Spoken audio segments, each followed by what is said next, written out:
जय श्री राधे, जय श्री कृष्ण। मंदिर श्री बंसी वाले महात्मा यूट्यूब चैनल की ओर से हम आप सभी भक्तों का हार्दिक अभिनंदन करते हैं। आज हम आपको सुनाने जा रहे हैं श्रीमद् भागवत महापुराण के 7वें स्कंद के 11वें अध्याय की परम पावन कथा। इस अध्याय का नाम है मानव धर्म, वर्ण धर्म और स्त्री धर्म का निरूपण। इससे पहले की कथा में आपने प्रहलाद जी महाराज की कथा सुनी थी और अब से हम प्रतिदिन श्रीमद् भागवत महापुराण की कथा को आपको सुनाया करेंगे। कृपया मंदिर श्री बंसी वाले महात्मा यूट्यूब चैनल को आप सब्सक्राइब कर लीजिए ताकि भगवान की अन्य कथाओं को आप सुन सकें। तो अब श्रीमद् भागवत महापुराण के 7वें स्कंद के 11वें अध्याय की कथा, जो कि इस प्रकार है। बोल श्री राधा कृष्ण भगवान की जय। बोल श्रीमद् भागवत महापुराण की जय। शुकदेव जी महाराज आगे कथा करते हुए कहने लगे हैं कि प्रहलाद जी महाराज की इस कथा को सुनकर युधिष्ठिर जी महाराज को बड़ा आनंद हुआ है। युधिष्ठिर उसके पश्चात फिर से देवऋषि नारद जी से कहने लगे हैं। युधिष्ठिर जी महाराज कहने लगे हैं कि हे भगवान, अब मैं वर्ण और आश्रमों के सदाचार के साथ ही मनुष्यों के सनातन धर्म का श्रवण करना चाहता हूँ, क्योंकि धर्म से ही मनुष्य को ज्ञान, भगवत प्रेम और साक्षात परम पुरुष भगवान की प्राप्ति होती है। आप तो स्वयं प्रजापति ब्रह्मा जी के पुत्र हैं और हे नारद जी, आपकी तपस्या, योग और समाधि के कारण वे अपने दूसरे पुत्रों की अपेक्षा आपका अधिक सम्मान भी करते हैं।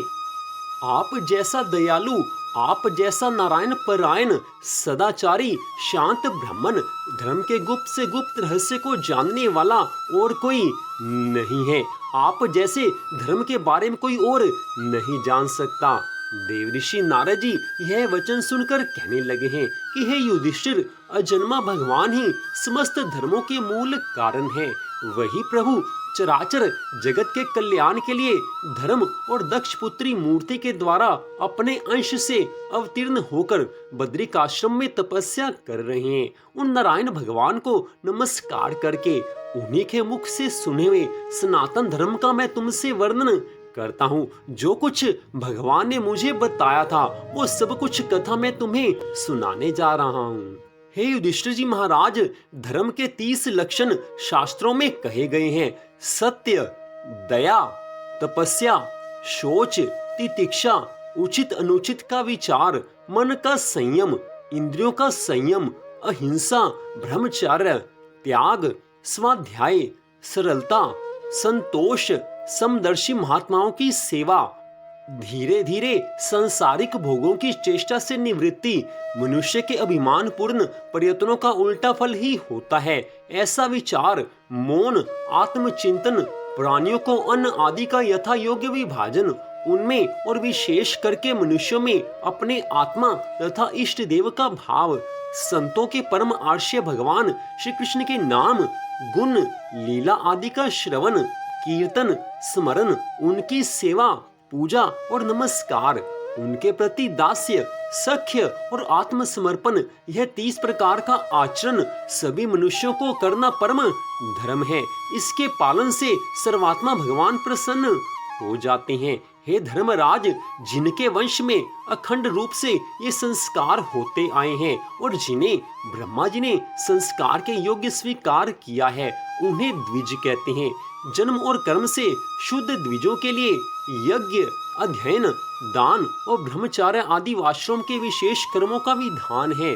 अध्ययन, अध्यापन, दान लेना, दान देना और यज्ञ करना, यज्ञ कराना, ये 6 कर्म ब्राह्मण के हैं। क्षत्रियों को दान नहीं लेना चाहिए। प्रजा की रक्षा करने वाले क्षत्रिय का जीवन निर्वाह ब्राह्मण के सिवा और सबसे यथा योग्य कर तथा दंड, जुर्माना आदि के द्वारा होता है। वैश्य वर्ण को चाहिए कि सर्वदा ब्राह्मण वंश का अनुयायी होकर गौ रक्षा, कृषि और व्यापार के द्वारा अपनी उनको जीविका चलानी चाहिए। शूद्र का धर्म है द्विज जातियों की सेवा करना। उसकी जीविका का निर्वाह उसका स्वामी करता है। ब्राह्मण के जीवन निर्वाह के साधन 4 प्रकार के होते हैं। वार्ता, शालीन या यावर और शीलोचन अर्थात ब्राह्मण यज्ञ आदि करवाकर धन ले सकता है। बिना मांगे जो कुछ उसे मिल जाए उसी में निर्वाह कर सकता है। अपने यजमानों से धन आदि की याचना कर सकता है। बिना मांगे जो कुछ भी मिल जाए उसे अयाचित शालीन वृत्ति के द्वारा जीवन निर्वाह करना अमृत कहलाता है। इसलिए ब्राह्मण को किसी से मांगना अनुचित नहीं है। लेकिन अगर ब्राह्मण जबरदस्ती किसी से कुछ मांगता है तो इससे उसके धर्म के पालन में त्रुटि होती है। हे युधिष्ठिर, शम, दम, तप, शौच, संतोष, क्षमा, सरलता, ज्ञान, दया, भगवत परायण और सत्य ये ब्राह्मण के लक्षण हैं। युद्ध में उत्साह, वीरता, धीरता, तेजस्विता, त्याग, मनोजय, क्षमा, ब्राह्मणों के प्रति भक्ति, अनुग्रह और प्रजा की रक्षा करना ये क्षत्रियों के लक्षण हैं। देवता, गुरु और भगवान के प्रति भक्ति, अर्थ, धर्म और काम इन तीनों पुरुषार्थों की रक्षा करना, आस्तिकता, उद्योगशीलता और व्यवहारिक निपुणता ये वैश्य के लक्षण हैं। उच्च वर्णों के सामने विनम्र भाव से रहना, पवित्रता, स्वामी की निष्कपट सेवा, वैदिक मंत्रों से रहित यज्ञ, चोरी ना करना, सत्य तथा गौ ब्राह्मणों की रक्षा करना ये शूद्र के लक्षण हैं। इस प्रकार हे राजन, सबको अपने अपने धर्म का पालन करना चाहिए। मनुष्य जब भी अपने धर्म का पालन करता है उसके ऊपर भगवान की कृपा बनी रहती है। लेकिन जैसे ही कोई अपने धर्म को छोड़ देता है, अपने धर्म के विपरीत आचरण करने लगता है, उसी समय से वो भगवान की कृपा का अधिकारी नहीं रह जाता, क्योंकि भगवान की कृपा उसी को मिलती है जो सदा अपने धर्म का पालन करते हैं। अगर जो मनुष्य अपने धर्म का पालन करता है, भगवान उसकी रक्षा करते ही हैं। इसलिए चारों वर्णों को ये चाहिए कि सदा अपने धर्मों का पालन करें। जो अपने धर्म पालन में दृढ़ रहते हैं उनकी सदा भगवान रक्षा करते हैं। हो सकता है कि पहले के जन्मों के कर्मों के अनुसार मनुष्य के जीवन में दुख, संकट, तकलीफ, चिंताएं आदि आ जाएं, लेकिन इतना होने पर भी कभी अपने धर्म का त्याग नहीं करना चाहिए। भगवान की कृपा से ये संकट, दुख, ये सब कुछ पल के मेहमान हैं जो आते हैं और चले भी जाते हैं। संकट की घड़ियां सब पर आती हैं और चले भी जाती हैं, लेकिन ऐसी घड़ी में अपने धर्म को कभी नहीं छोड़ना चाहिए, क्योंकि जो धर्म की रक्षा करते हैं, धर्म स्वरूप भगवान उनकी भी रक्षा करते हैं। इसके पश्चात हे राजन, मैं तुम्हें स्त्री का धर्म बताने जा रहा हूँ। पति की सेवा करना, उसके अनुकूल रहना, पति के संबंधियों को प्रसन्न रखना और सर्वदा पति के नियमों की रक्षा करना, ये पति को ही ईश्वर मानने वाली पतिव्रता स्त्रियों के धर्म है।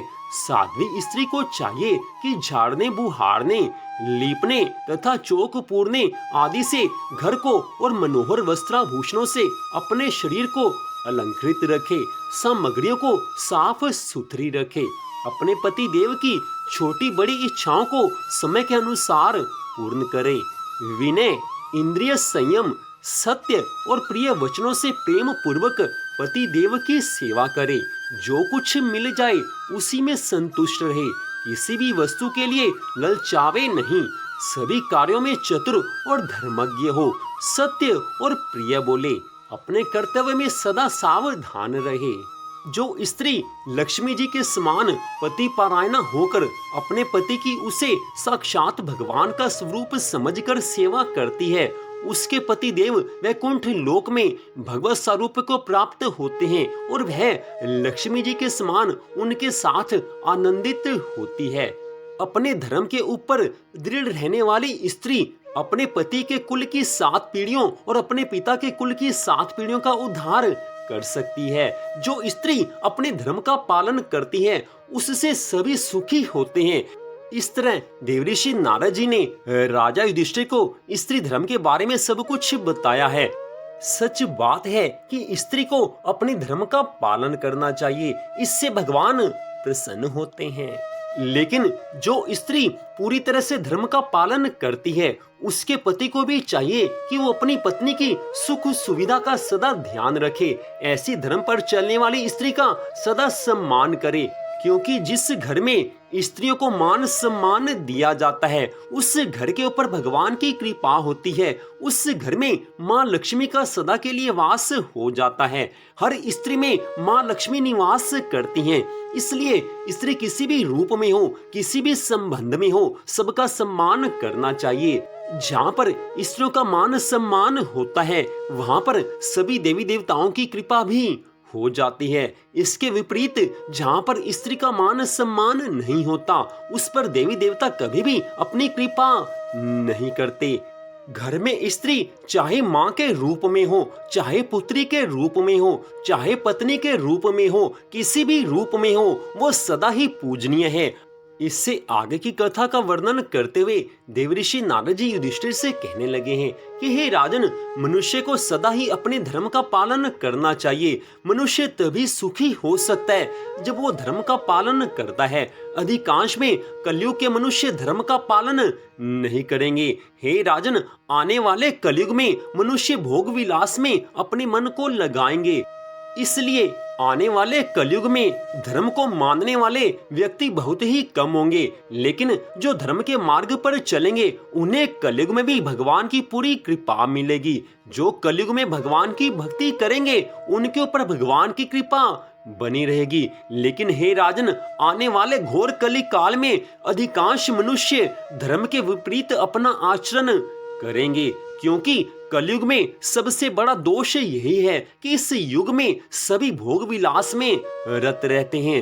यद्यपि आने वाले कलयुग में केवल भगवान के नाम स्मरण करने मात्र से भगवान को प्रसन्न किया जा सकता है, लेकिन मनुष्य इस आसान उपाय को भी अपने जीवन में नहीं अपनाएंगे। सबका मन धर्म के विपरीत ही चलेगा और इससे सभी अधिकांश में दुख ही दुख पाएंगे। लेकिन फिर भी जो मनुष्य भगवान के चरणों में अपने मन को लगाएंगे, उनका जीवन सुख, शांति और आनंद से बीतेगा। तो इस प्रकार देवऋषि नारद जी बड़ी सुंदर कथा का यहाँ पर वर्णन कर रहे हैं।